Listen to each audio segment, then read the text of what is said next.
In year 10, you need to be able to add, subtract, multiply and divide numbers in standard form. So first we're going to recap standard form.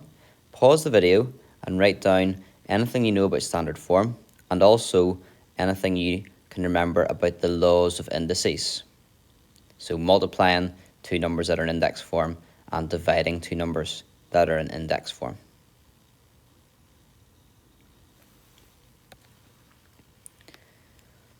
So a number written in standard form.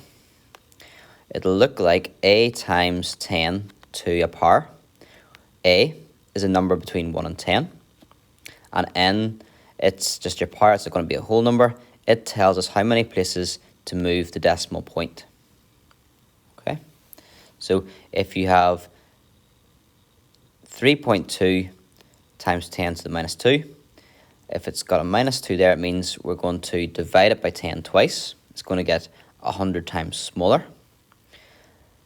So that would be 0.032.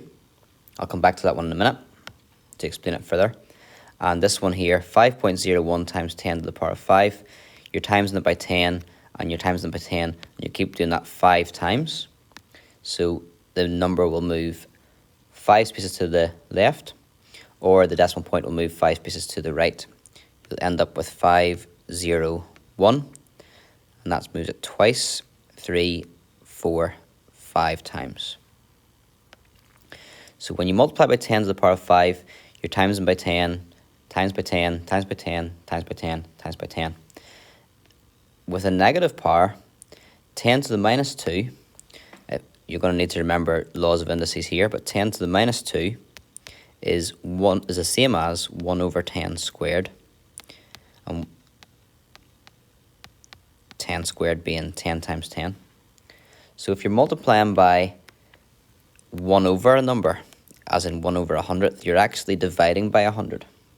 So times by 100 obviously gets 100 times bigger, but times by 100th is going to get 100 times smaller.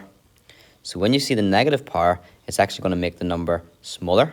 It's going to move the decimal point in the opposite direction. In summary, large numbers have a positive power, and small numbers have a negative power when it's in index form. Pause the video and have a go at example 9.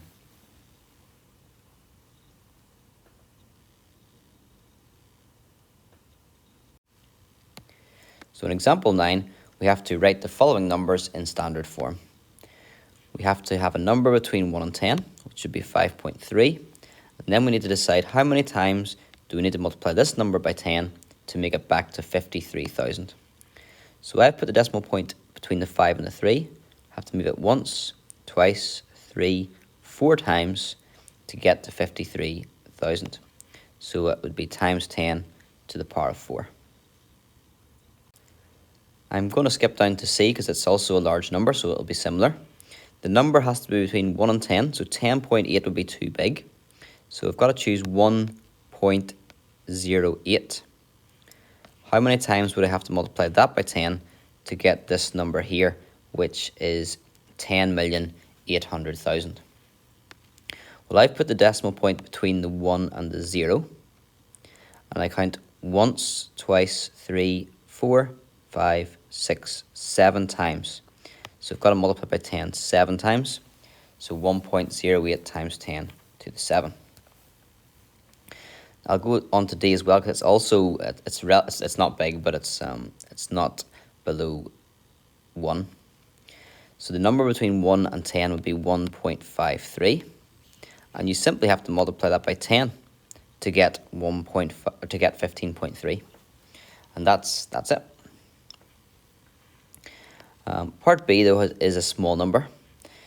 The number between 1 and 10 you'd have to choose would be 1.02. Now, we're not going to multiply it by 10. We're going to divide it by 10. We're going to make it smaller each time. We can't write divide. We have to put a negative power, which will be equivalent to dividing it. And how many times does it have to be divided by 10? Well, I've put the decimal point between the 1 and the 0. And if I count back, 1, 2, 3, 4, 5. So it will be times 10 to the power of minus 5. And part E, we have 0.3 times 10 to the power of 6. It might look like this is in standard form, and the question's done already, but if you notice, the number at the start is not between 1 and 10. So you'd have to make that 3 to be between 1 and 10. But you can't just make a number bigger. That's going to make the whole thing bigger, so it has to balance out. What we can do is write 0.3 in standard form. 0.3 would be 3 times 10 to the minus 1. So simply, I've written 0.3 in standard form. 3 multiplied by a tenth would be 0.3. That number has to be multiplied by 10 to the power of 6. And then, if you see here, we've got 10 to the minus 1 times 10 to the power of 6. We can simplify that by adding the powers. When the bases are the same and it's a multiplication, we add the powers. Minus 1 plus 6 is 5. If that doesn't make sense, the power bit, we're going to look at the indices rules now to refresh your memory. So the laws of indices are, if the bases are the same and it's a multiplication, then you add the powers, m plus n. If we're dividing in this numbers that are in the index form and the bases are the same, then you subtract the powers. A few other things that might be useful in this topic. Multiplying with decimals. Your approach to multiply with decimals is to ignore the decimal point and carry out the multiplication as normal. Then after you've done the calculation, you should count the decimal places in the question and give your answer to the multiplication the same number of places. If we quickly just do a few questions, that's going to help recap with that.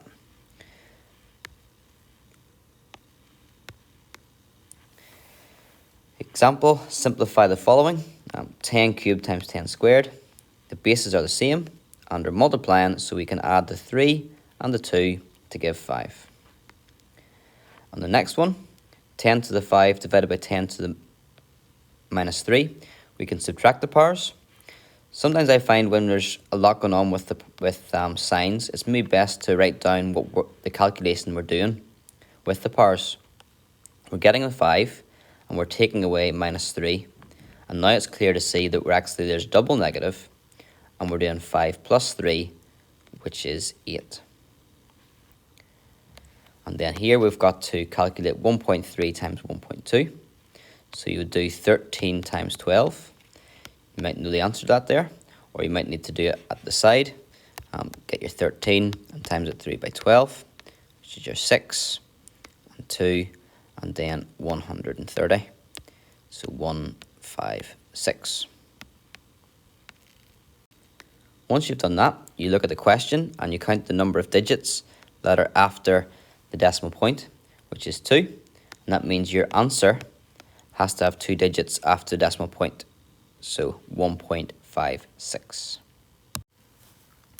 Hopefully we should be ready now to have a go at adding, subtracting, multiplying and dividing numbers in standard form. You can pause the video and have a go at example 10 and 11. In example 10, it tells you here how to approach it. So for addition and subtraction with standard form, first rewrite each number in decimal form. So write it out in full. So we have 3.4 times 10 to the minus 2. That means we're dividing 3.4 by 10 3 times. So moving the decimal point 3 times. That would give 0.0034. And you can count just to check. The decimal point is between the 3 and the 4. I've moved it once, twice, 3 times, so that's correct. Remember, negative power should have a small number. 5.1 times 10 to the minus 2 means we're dividing by 10 twice, or moving the decimal point twice, so 0.051. Easiest way to do that is probably just column method, so 0.034, and directly below, line up your decimal point, 0.051. Lining up the decimal point is important to make sure everything is in the correct column. You'll notice there's no number here, so you can put a 0 down if that helps. And we're adding 4 plus 0, which is 4, 3 plus 1, which is 4, 0 plus 5, which is 5, and then the zeros plus zeros stay as zeros. Now, look out in your exam or in the textbook when the questions ask how you want the answer to be left. It just says find, so that would be okay for that, but the question could ask you to leave your answer in standard form, in which case it would be 5.44 multiplied by 10 to the power of, and then we've got to move decimal point once, twice, and it's a small number, so it'll be minus 2. Example 11. So if x equals 1.2 times 10 to the 6 and y equals 5 times 10 to the minus 2, find, well, we'll start off with xy. So let's write out what that calculation is. It's 1.2 times 10 to the power of 6, and we're multiplying that by 5 times 10 to the minus 2. We can reorder this because multiplication, the order doesn't matter. It'll always give you the same answer. So we can multiply the 5 and the 1.2 together, and then multiply the numbers that are in index form together. So 5 times 1.2, well, 5 times 12 is 60. We need to have one number after decimal point, however, so that would be 6.0, or simply 6. 10 to the power of 6 times 10 to the power of minus 2. If the bases are the same and we're multiplying, we add the powers. But that would be 6 plus minus 2. Sometimes, again, I just like having it written somewhere. 6 plus minus 2. You can see that would be 6 minus 2. So the power should be 4. In part B, we've got x divided by y. So we've got 1.5 times 10 to the power of 6. And we're dividing that by 5 times 10 to the power of minus 2. I would think of this in two separate parts. So we've got the 1.2 divided by the 5. Looks difficult, but 1.2 can be divided by 5. 5 is a whole number, so it's doable. I might want to do it at the side, work it out. So just below here, I've got the 1.2. I'm going to divide it by 5. 5 doesn't go into 1, so we carry that 1 over. Make sure we put in our decimal point. 5 goes into 12 twice, with 2 left over, and 5 goes into 20 4 times. So 0.24 is the answer to that first calculation. If we look at the second calculation, we've got 10 to the power of 6 divided by 10 to the power of minus 2. If the bases are the same, when we're working in index form, and we're dividing, you would subtract the powers. So that would be 6 take away minus 2. Just going to write that down at the bottom here. 6 take away minus 2. That means 6 plus 2. So that's going to be 8. So our power is 8.